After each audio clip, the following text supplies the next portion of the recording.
Estoy seguro que muchos de ustedes han estado en un recién remodelado McDonald's. Posiblemente uno con un McCafé.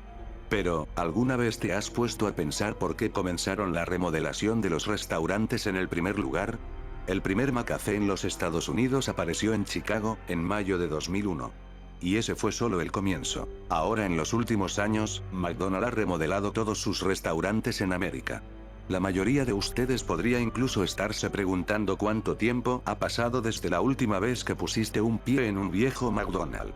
Pregunta a alguien que sepa sobre marketing, escucharás algo extraño. McDonald's ha perdido mucho dinero en esto. Es un hecho.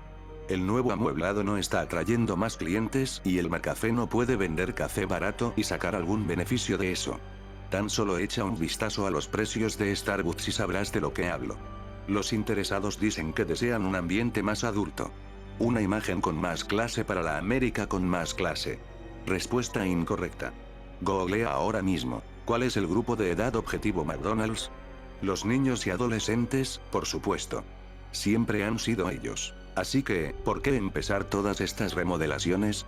¿Por qué una de las corporaciones más grandes de América gasta billones en una estrategia de marketing tan terrible? Ahí es donde las cosas se ponen interesantes. Vamos a empezar con las áreas de juego.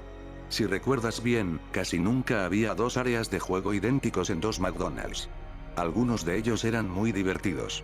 Yo lo sé, tenía algunos favoritos. Algunos de ellos también eran realmente peligrosos. La primera joya que pude encontrar había sido un área de juegos con carrusel en Lancaster, Pensilvania, en la década de 1980. El lugar consiguió ser cerrado pocos meses después de su apertura. Poca información fue dada acerca de por qué lo habían cerrado. El lote ha estado en venta desde entonces. Si encuentras a los contactos adecuados en Lancaster, creo, puedes ser capaz de leer algún artículo que no fuera hecho para imprimirse. Los niños jugaban en el carrusel, de la manera en que se supone deberían jugar, te imaginarás. Son niños, así que por supuesto sabrían cómo hacerlo.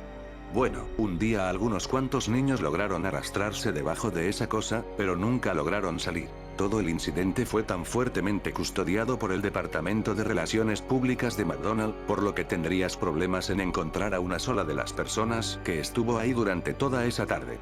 El único testigo que alguien pudo hallar, dijo esto. Cuando se metieron debajo, algunos padres comenzaron a gritar por ayuda. Entonces sucedió algo a las luces. El carrusel era cada vez más brillante y la música se volvió ensordecedora. Salí corriendo del edificio cuando la máquina comenzó a humear, pero volví a mirar por la ventana para ver si los niños estaban bien y los empleados. Estaban allí de pie, detrás las cajas registradoras. Parecía que estaban esperando clientes. Historias extrañas han salido de allí a través de los años. Informes de niños hundiéndose en piscinas de pelotas, que solo deben tener un pie de profundidad. Madres que buscan en los juegos tubulares a sus hijos, y solo encuentran un par solitario de calcetines. Pero las áreas de juego tuvieron solo una fracción de todos los incidentes. De vuelta en 1996, en Knoxville, Tennessee, había un hombre de negocios, alrededor de los 40 años de edad, quien entró a los sanitarios de un McDonald's y permaneció allí durante 7 horas. Los clientes señalaron que se negó a abandonar el sitio. Finalmente llamaron a la policía y se las arreglaron para romper la puerta. Él fue retenido por paramédicos ya que no dejaría de buena gana el sanitario. A medida que lo sacaron de la cabina, comenzó a gritar: "Llévame de vuelta. Quiero volver". Pero en el momento en que salió del restaurante se desmayó. No recordaba haber ido a un McDonald's el día del incidente. El restaurante fue cerrado antes de que alguien pudiera inspeccionar el baño en que se había encerrado el sujeto. Sin embargo, cualquiera de las personas que utilizaron el baño ese día, mencionaron escuchar varias voces susurrando cosas similares a: "No era él. Tenemos que regresar. Te vi sonreír". Luego hubo un freidor en algún lugar de Vermont en el 99, quien entró en medio del restaurante y arrojó aceite hirviendo sobre sí mismo, no se inmutó ni dijo una sola palabra. Varios de los clientes comenzaron a reír y girar junto a él con el aceite ardiendo, todos fueron trasladados al hospital. Solo uno sobrevivió, pero se niega a hacer su declaración. No es que ella fácilmente pudiera hacerlo. Su garganta se había derretido hasta el esófago, tuvo que hacerse una reconstrucción completa mediante diversas cirugías. El director del lugar dijo que no recordaba nunca haber contratado al freidor y que él no estaba en ningún documento oficial. Su identificación ni siquiera tenía un nombre, simplemente tenía signos escritos en él. Una vez más, el McDonald's fue cerrado sin dejar rastro. La mayor parte de las historias sonaban como leyendas urbanas para mí, esto nunca falló. Donde quiera que encontrara una historia, un McDonald's había sido cerrado. A finales de la década del 2000, el número de encubrimientos se había vuelto tan frecuente que McDonald's decidió echar a todos abajo y reconstruir. Cada uno de ellos. Pero por supuesto que faltaron algunos de ellos. Necesitaba ver uno en persona. Recuerdo ir a un viejo McDonald's de niño, pero eso fue antes de que los incidentes fueran frecuentes. Eso fue cuando todavía eran seguros esos lugares. Había un pequeño pueblo camino a casa de mis padres, junto a la autopista. Oroska era su nombre. Tal vez tenía un centenar de residentes. Completamente sin ser tocado por el mundo exterior, estaba prácticamente olvidado. Era inútil que parara allí por alguna razón normal, no había ni una gasolinera o área de descanso. Ni siquiera una señal para hacer saber que estabas cerca del lugar. Digamos que tuve que investigar el camino alrededor de algunos edificios muy antiguos, solo para descubrir que tenían uno de los pocos viejos McDonald's, aparte de algunos hitos atesorados, que aún tienen que pasar por remodelación, hechos desde la década de 1970. ¡Qué suerte, ¿no? Me sorprendió que este lugar incluso tuviera un restaurante de comida rápida. Sin embargo, no tenía una oficina de correos o un mercado. Planeé un viaje a casa de mis padres para el fin de semana, con una parada en Oroska. Era ya de noche afuera, ya que era pleno invierno, y no he salido del trabajo sino hasta las 5.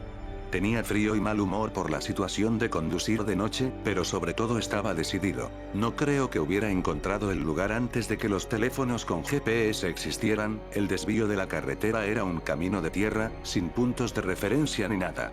Cuando entré a la ciudad, ninguna de las casas tenía las luces encendidas. La mayor parte de las luces de la calle estaban apagadas también, como si nadie se acordara de cómo cambiar las bombillas, en años. Este lugar estaba realmente intacto. Me sorprendería si la mayoría, no todos, de los residentes no se hubiesen mudado o simplemente hubieran muerto ya. Definitivamente tenía todos los síntomas de un pueblo fantasma. Estaba a punto de perder la esperanza cuando por fin lo vi. La nauseabunda luz amarilla de los arcos dorados iluminaba un estacionamiento vacío a lo lejos. Zumbaba y parpadeaba, como si fuera un matamoscas eléctrico que se queda sin baterías. El letrero más adelante decía: come los nuevos huevos McMuffin. Nos gusta verte sonreír. El cual supuse, era trabajo de un adolescente perezoso. Entré en el lote y descuidadamente estacioné mi auto en el centro, no había nadie más allí de todos modos. Cuando salí de mi auto, sentí algo pegajoso bajo mi pie. Había una hamburguesa cubierta de moho y un líquido oscuro saliendo de ella. El olor era absolutamente vomitivo, y lo ameritaba.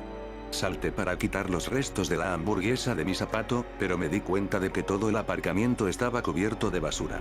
Había cajas de papas fritas a medio comer y juguetes infantiles derretidos por el sol y llenos de grasa de las bolsas de McDonald's. Todo era una mezcla de suciedad y nieve, como si hubiese estado allí durante meses, posiblemente años. Me apresuré a través del lote para tratar de evitar vomitar por todo el asfalto. Cuando me acerqué a la puerta, me di cuenta que las ventanas estaban cubiertas de polvo. Alguien había pegado un pedazo de papel en la puerta con la palabra cerrado garabateado con marcador rojo, sin embargo, el letrero colgado desde el interior decía claramente abierto. Con cautela me acerqué a la puerta y la empujé. Una campana artificial tarareó una vieja melodía de McDonald's que falló en las últimas notas cuando la puerta rechinó. Miré alrededor de la habitación fluorescente iluminándose y vi todo muerto. No había nadie sentado en alguna de las mesas y nadie detrás de las registradoras. Alguien había dejado una bandeja en una de las mesas en la parte de atrás, pero no había otra señal más que esa de que alguien hubiese estado ahí. El interior era, al menos, un poco más limpio. Los juguetes en exhibición cerca del mostrador eran de personajes de los que nunca había oído hablar, probablemente eran desde antes de que yo naciera. Todo el lugar estaba cubierto de capas de pintura, desvaneciéndose de color amarillo y rojo, las mesas tenían ese clásico acabado en madera característico de un McDonald's. La madera parecía completamente podrida, pero cubiertas de capas de esmalte en un triste intento de mantener su aspecto a nuevo. Todo ello tenía una especie de tonalidad verde que yo atribuía a las viejas luces. El elemento más notable, creo, era un terrible olor a plástico quemado que picaba en mi nariz. Me acerqué a la caja registradora. como si alguien siquiera estuviera aquí, y sentí que debía ordenar algo. Pero esperaba también que quizás pudiera hacer algunas preguntas a alguien. Esperé unos buenos 15 minutos en silencio. Grité hola, solamente un eco silencioso por una nula respuesta fue lo que obtuve. Yo había estado en unos cuantos McDonald's con un mal servicio en el pasado, pero esto era una locura. Con lo sucio de todo el lugar, no debería haber esperado tanto. Justo cuando estaba a punto de dar la vuelta y darme por vencido, la caja registradora se abrió. Fue prácticamente como si me rogara que tomara una propina para mí. Además, no merecía una ligera recompensa por hacerme perder el tiempo aquí. Casualmente me acerqué a ella y vi al menos una docena de billetes apilados. Miré a mi alrededor para asegurarme de que nadie estuviera mirando, me acerqué para tomar algunos billetes, de repente la caja se cerró sobre mis dedos. El metal se clavó profundamente en mi carne, dejando un rastro oscuro de sangre por el lado de la barra. Grité de dolor. Detrás del mostrador, en el otro extremo de la barra, estaba un botiquín de primeros auxilios colgando de la pared. Las luces estaban quemadas en el área de la cocina, pero necesitaba un vendaje, pronto. Salté sobre la barra y me dirigí a la parte posterior. El hedor a quemados se hacía más fuerte mientras caminaba. Me di cuenta de que la parrilla estaba cubierta de una gruesa capa de grasa, totalmente inútil para cocinar. Pasé por el área de freír y la freidora estaba llena hasta el tope con gusanos. Apreté el paso para llegar al botiquín de primeros auxilios con la esperanza de conseguir una venda y salir de allí lo antes posible. Estaba empezando a darme cuenta de que este restaurante definitivamente no estaba en servicio y que probablemente no debería haber entrado en primer lugar. Abrí el botiquín de primeros auxilios y tuve que tragar algo de mi vómito. Una nube de moho emanó hacia todas direcciones cuando lo abrí, seguido por la misma lama negra burbujeante que estaba en la hamburguesa que pisé afuera. Empecé a toser y agité las manos en el aire para eliminar el polvo de moho flotando alrededor. La misma campana que escuché tocar la melodía de McDonald's al entrar, comenzó a sonar, por lo que tuve que tranquilizarme a mí mismo. Supuse que estaba averiada como el resto de este basurero. Miré de nuevo hacia el mostrador y noté que todo parecía estar más lejos. Debo haber estado desorientado por la pérdida de sangre y ese olor horrible. Miré mi mano para ver lo mal que estaba la herida y mis ojos se abrieron. No había ninguna herida en mi mano. Corrí de pánico hacia el mostrador, pero algo debajo de la estufa capturó mi pie y caí. En la oscuridad mis ojos comenzaron a ajustarse y vi la silueta de un cuerpo. Alguien estaba ahí debajo. Tal vez era alguien inconsciente y necesitaban ayuda. Tiré del brazo de la persona y un cuerpo medio descompuesto se deslizó por el suelo. Llevaba la camisa de empleado de McDonald's con un gafete que tenía signos. Su boca se retorcía en una sonrisa enfermiza, pero sus ojos estaban gritando. Intenté gritar, pero no salió ningún sonido, como cuando tratas de despertar de una pesadilla. Al intentar ponerme de pie e ir hacia el mostrador, las luces comenzaron a apagarse y la melodía de McDonald's fue cada vez más fuerte, las notas fueron sibilantes y distorsionadas mientras sonaban. Una vez que había conseguido agarrarme para pasar por encima del mostrador, quedé helado. Desde que entré, nunca miré al lado del restaurante opuesto al mostrador. Había un área de juegos. El cristal que separaba al restaurante de la zona de juegos, tenía cientos de huellas de manos ensangrentadas que corrían hacia el suelo. El tobogán se hallaba repleto con trozos de líquido rojo saliendo a borbotones desde el pequeño agujero a la izquierda en la parte inferior. Había una fila de sogas atadas a las barras para colgarse, ropas para empleados colgaban de ellas, con los mismos signos en sus gafetes.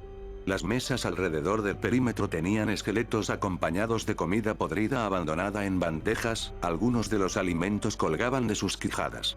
Miré con horror, demasiado sorprendido para moverme. Mientras el resto del restaurante se oscureció, una bombilla en el centro del área de juegos continuó brillando como un foco de carnaval. Debajo había una piscina repleta de pelotas, apenas capaz de contener todas las pelotas de plástico de colores. Humeaba bajo la brillante luz blanca, provocando ese horrible olor a plástico quemado. Las pelotas comenzaron a vibrar y a caer por el borde cuando algo dentro lentamente se movía. Quería tanto correr, pero mi cuerpo se negó. Entonces, de repente la música se cortó y el movimiento se detuvo. Un guante amarillo se deslizó lentamente desde la alberca de pelotas, retorciendo sus dedos. Una manga de color rojo y blanco salió después, colores alternándose lentamente aparecieron desde abajo. El brazo siguió emergiendo hacia el cielo, cada vez más y más, mientras sus articulaciones aparecían y crujían como ramas rompiéndose. Al final, ese brazo tenía por lo menos 6 pies de largo. Finalmente llegó a la bombilla iluminada en el techo con sus dedos enguantados y empezó a retorcerse hasta quedar holgado. Rompí a correr, saltando sobre el mostrador y derribando sillas, me fui. Esa última luz se apagó justo cuando llegué a la salida. Golpeé la puerta, rompiendo el vidrio en el proceso. Mientras rodaba en el estacionamiento oí un grito a lo lejos, y luego algo susurró a mi oído entre el mortífero silencio. Tenía la misma distorsión que la melodía de McDonald's. Vuelve. Quiero verte sonreír. No he dicho a nadie lo que pasó esa noche. Había un artículo en línea diciendo que Oroska se había quemado hasta los cimientos pocos días después. No sé si fue un encubrimiento o alguna otra cosa, pero nunca volvería para descubrirlo. Por cierto, no he compartido esto porque quisiera que te involucraras. Lo compartí para avisarte sobre lo que sucede cuando te involucras. Puedes ir a un nuevo McDonald's, seguir comprando Big Macs, un McCafé, eso estaría bien. Ellos hicieron algo a las remodelaciones para que sea seguro estar allí, o al menos por ahora. Pero, ni se te ocurra ir a un viejo McDonald's.